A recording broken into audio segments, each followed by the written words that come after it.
Bonjour, c'est Fabien. Dans cette vidéo, nous allons voir comment créer un dictionnaire en Python. Donc un dictionnaire, il y a beaucoup de choses à dire, donc je vais essayer de faire quelque chose d'assez synthétique pour que vous puissiez manipuler les données qu'on va utiliser dans un dictionnaire. Donc la première chose qu'on peut voir avec un dictionnaire en Python, bien entendu, c'est comment créer ce fameux dictionnaire. Donc pour ça, on va avoir deux solutions. La première, ça va être d'utiliser par exemple une variable dans laquelle on va indiquer égal et on va juste mettre deux accolades. Et là, en fait, on vient de créer notre dictionnaire. Bien entendu, ce fameux dictionnaire, il est vide.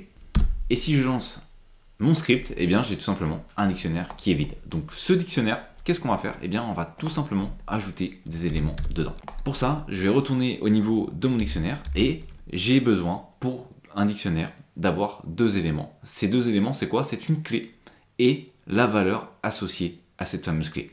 Donc cette clé, elle doit être unique et elle ne pourra pas être modifiée.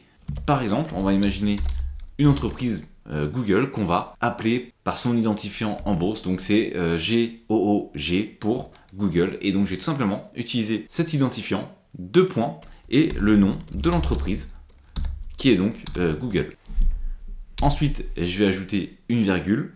Je vais utiliser une deuxième clé qui va être EPA 2.MC, EPA représentant la place boursière de Paris et MC représentant l'entreprise que je vais indiquer après les deux points qui est donc LVMH. Et ici, j'ai un dictionnaire avec deux paires clés-valeurs, un identifiant pour l'entreprise Google et un identifiant pour l'entreprise LVMH. Je vais faire enregistrer et je vais donc relancer mon script et comme prévu cette fois-ci, mon dictionnaire contient bien des valeurs, des informations. Donc ça, c'est une manière de procéder pour créer un dictionnaire. On a une autre manière qu'on va pouvoir utiliser. Imaginons qu'on crée un second dictionnaire. On va indiquer le mot-clé dic pour dictionnaire. Et cette fois-ci, je vais indiquer par exemple un prénom. Vous remarquerez, j'ai pas eu besoin d'utiliser les doubles quotes comme précédemment. Je vais indiquer prénom, donc ça va être ma clé. Et le prénom, ça va être Fabien, virgule. Et puis on va indiquer un site internet qui serait lié à cet utilisateur. On va faire la même chose. Je vais mettre des doubles quotes et je vais indiquer par exemple Numélion. Et je vais donc fermer ma parenthèse. Ici j'ai ma clé, ici j'ai la valeur associée à la clé. Si je relance mon script, je vais indiquer utilisateur. Donc c'est mon dictionnaire qui se trouve ici. Je vais enregistrer et je vais donc relancer mon script dictionnaire. Et on peut voir qu'en réalité on obtient la même forme de résultat. C'est simplement qu'on l'a dit différemment pour la création du dictionnaire. Donc moi je vais garder la première forme, bien entendu, libre à vous d'utiliser la forme que vous préférez. Donc au niveau de mon entreprise, je vais rajouter une petite valeur avec cette fois-ci une clé qui va être numérique pour vous montrer qu'on peut également utiliser des clés numériques. Donc ma clé, ça va être le chiffre 1 et puis je vais indiquer ma petite entreprise puisque l'identifiant 1 n'a pas de valeur comme l'identifiant que j'ai utilisé précédemment, donc qui est l'identifiant en bourse des entreprises LVMH et Google. Ici, l'identifiant 1 en bourse n'a pas de valeur, donc je vais inventer un nom, ça va être ma petite entreprise. Je peux vérifier, normalement, si je relance, j'ai bien ici la valeur 1 comme clé et ma petite entreprise. Donc je vais effacer. Et maintenant, on va tout simplement voir comment on peut, au niveau de ce dictionnaire, afficher une valeur en particulier. Imaginons, je souhaite voir la valeur correspondant à la clé G2OG, donc Google. Je vais ici, dans mon print, indiquer entreprise et entre crochets, indiquer la clé dont je souhaite récupérer la valeur. Donc je vais indiquer G2OG, je vais faire enregistrer et je vais relancer ici mon script et comme prévu, j'obtiens la valeur correspondant à cette clé. Alors ici, j'ai directement affiché les résultats dans un print. Rien ne vous empêche, si vous avez besoin, de récupérer le résultat dans une variable. On va indiquer par exemple E. Et je vais ici lui transmettre la valeur.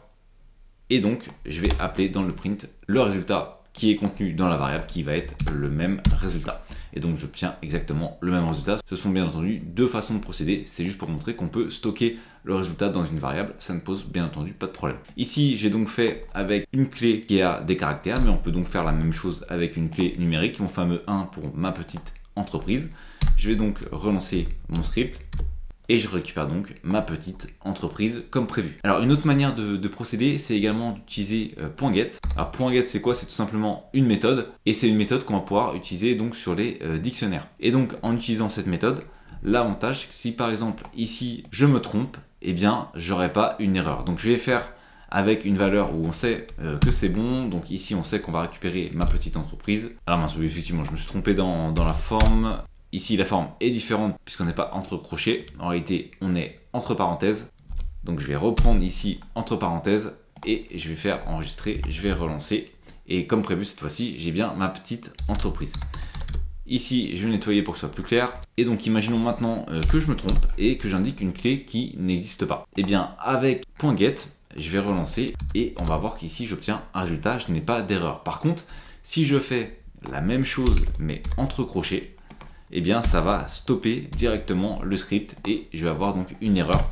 Si je relance ici entre crochets avec 2, hop, je vais relancer. J'avais pas enregistré, donc hop, je vais relancer. Et ici, en procédant de la sorte, eh bien, j'ai une erreur, ce qui n'est pas le cas avec la méthode .get, donc ça peut être également un avantage.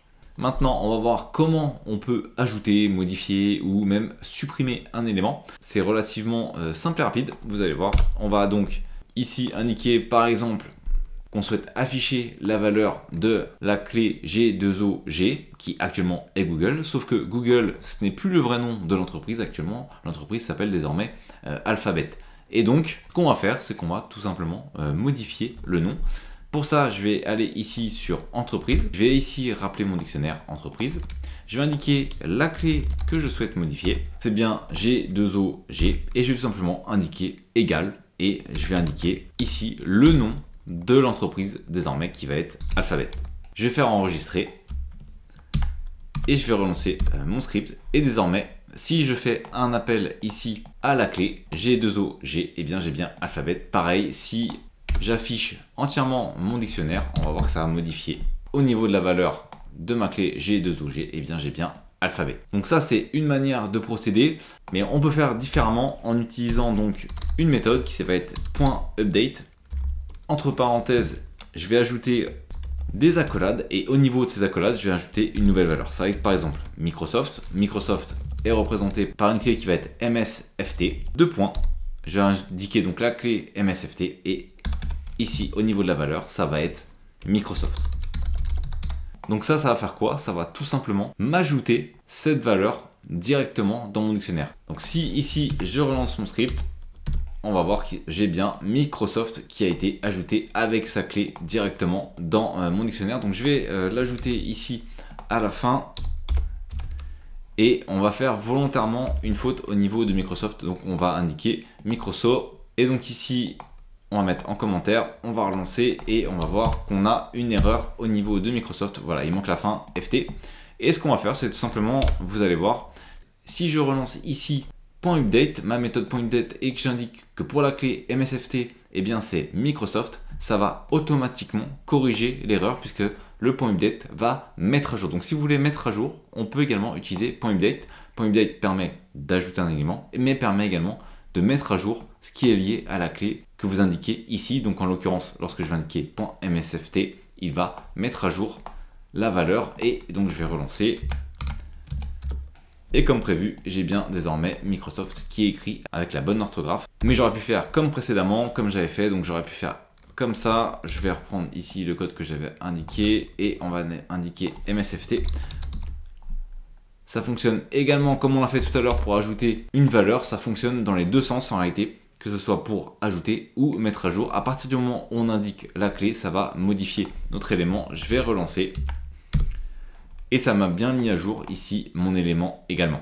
Donc je vais rajouter ici la bonne orthographe et on va voir justement comment supprimer un élément. Donc pour supprimer un élément, on peut utiliser la méthode .pop. Donc je vais indiquer ici entreprise.pop et entre parenthèses la clé que l'on souhaite supprimer. Donc en faisant ici un appel sur la clé 1, ça va me supprimer du dictionnaire ma petite entreprise. Je vais donc enregistrer, je vais relancer, je vais plutôt nettoyer avant de relancer. Et je vais donc relancer et comme prévu, après LVMH, eh bien, on n'a plus ma petite entreprise, ça a été effacer. Donc on peut utiliser la méthode .pop si on souhaite notamment effacer un élément. Ensuite, bien entendu, il existe d'autres fonctions qu'on peut utiliser. On pourrait par exemple penser à len qui va nous retourner le nombre d'éléments dans le dictionnaire. Donc hop, entre parenthèses, ici c'est pour la longueur et entre parenthèses notre dictionnaire. On relance ici le script et on a bien 4 valeurs dans notre dictionnaire. Donc on a bien Google, LVMH, ma petite entreprise et donc Microsoft. On peut également utiliser une méthode qui s'appelle .quai. Pourquoi? Et bien tout simplement pour ressortir les différentes clés que l'on a dans notre dictionnaire. Et donc avec .quai, hop, je vais faire une relance sur le dictionnaire.